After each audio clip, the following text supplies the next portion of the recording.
Hey, nice job, Ubisoft. You just made an easy game easier. If you get shot, just go into the fetal position for 5 seconds and all your health will be restored, no matter how much damage you take. But even if you do die, you just reappear 10 feet away. I mean, this is like playing an easy version of Bioshock, which is amazing when you consider that Bioshock is the extremely pretty but very rich-hearted cousin of System Shock.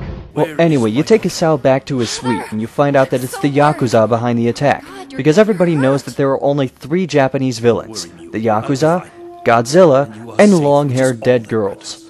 It's here that you also meet Ryuichi, and because he's got blonde hair, he's not you, and he isn't shredding mercilessly on a guitar, he couldn't possibly be planning to double-cross you and kidnap you, right? Do as I say, now! Scott! Never mind. Anyway, you fight through the hotel, a car shop, and an airplane hangar to find Miyu. And you never have to worry about ammo thanks to the completely unguarded stockpiles of guns. At this point, almost everyone you face is fresh off the boat Japanese, which means you don't have to suffer through the English voice acting so much. You're gonna die! Hey, there's another one left! Let's kill him! Stop, you bastard! Die, pig! Mr. Sato is heading for his helicopter on the roof. We must join him there. Hurry! I will follow you to the ends of the earth, expendable bodyguard! This way! But English or Japanese, the AI on these guys is all over the map. Either they hit you the second you move out of your cover, or they can't hit you from 5 feet away because you're strafing. He just got blown up by his own grenade. How about that? Oh my god, he did it again. Well, lightning can't strike 3 times, right? Dear God. Then there are guys like these. Huh.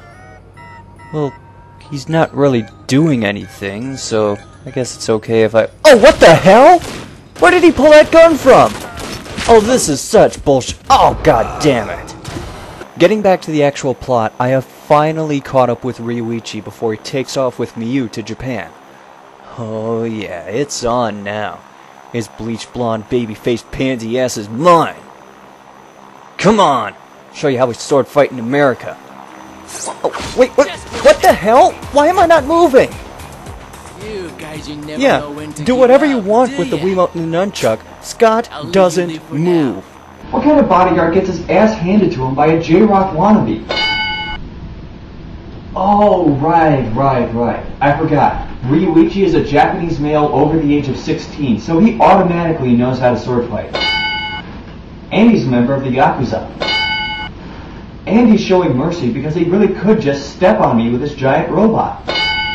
While you're busy forgetting that fight with Ryuichi ever happened, you meet up with Sato and a friend of his to go over what to do next. But he's seriously wounded.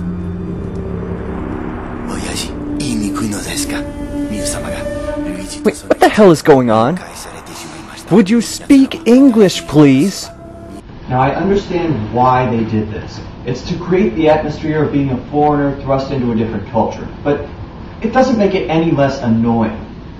I mean, Sato's friend does summarize what they said, but like I'm gonna believe that guy. I mean, this is like when I cussed out my French teacher in Spanish and told her that I said, I walk with my feet. Oh, come on, speak English. Baka ne.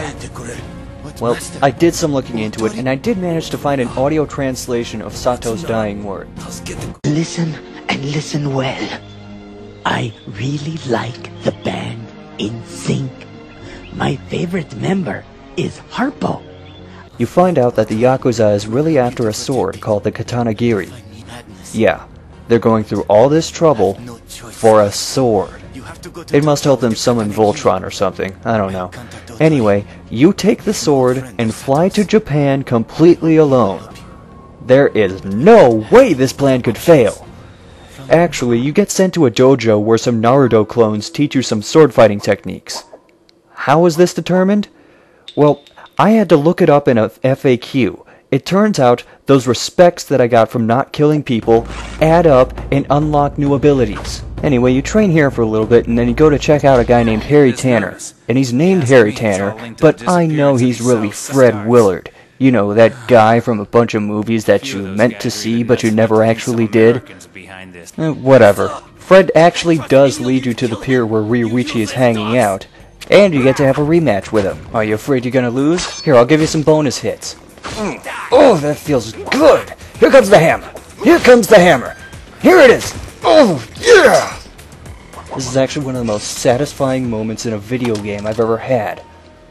And I really had to resist the urge not to kill him there. Anyway, Ryuichi lets you know that he's actually working for a guy named Tokai-sama, who's going to take over all the mobs in Japan. Now, everybody, pop quiz. Ryuichi is now a minor character. What happens to him? Bingo! Right on the money. Now you head back to Harry's place where you have a little round table with a bunch of old school mobsters. Apparently, the bosses have gone off the deep end with the word of Tokai-sama starting to take over. Your job is to go back to their bosses and try and convince them to side with Sato, even though Sato's dead. But, hey, they don't have to know that, right? Now that we're finally in Japan, we can play my favorite level, the Shinjuku District. Why? Well, that guy in drag is a pretty good hint. This is the most screwed up level in the entire game, and one of the most screwed up levels I have ever played. Basically, the boss of this level, whose name is Tetsuo, or should I say, Tetsuo! Has you blindfolded and sends you into a series of underground fights.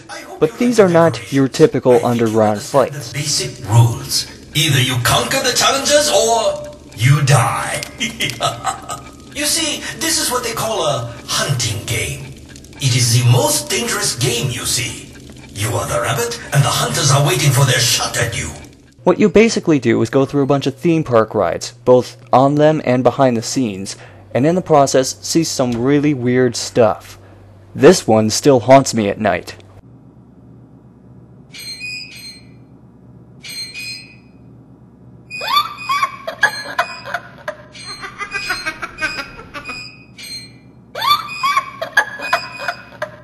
But you get to shoot people in drag, so I guess it's kinda worth it. Tetsuo doesn't screw around though. He makes you run around in the dark while guys are shooting at you, sword fight the Green Ranger, fight a... Oh wait, I'm not falling for this again. But then you go to the other bosses who are, well, really boring by comparison. However, I do want to give some good points on Red Steel for a few things. For one, the voice acting really isn't that bad, English or Japanese. The multiplayer is fun enough. It has a level select feature, which always comes in handy, and some of the details they put in this game are actually kind of impressive. Like here in the dojo. I actually recognize some of these moves from when I took a karate class not too long ago.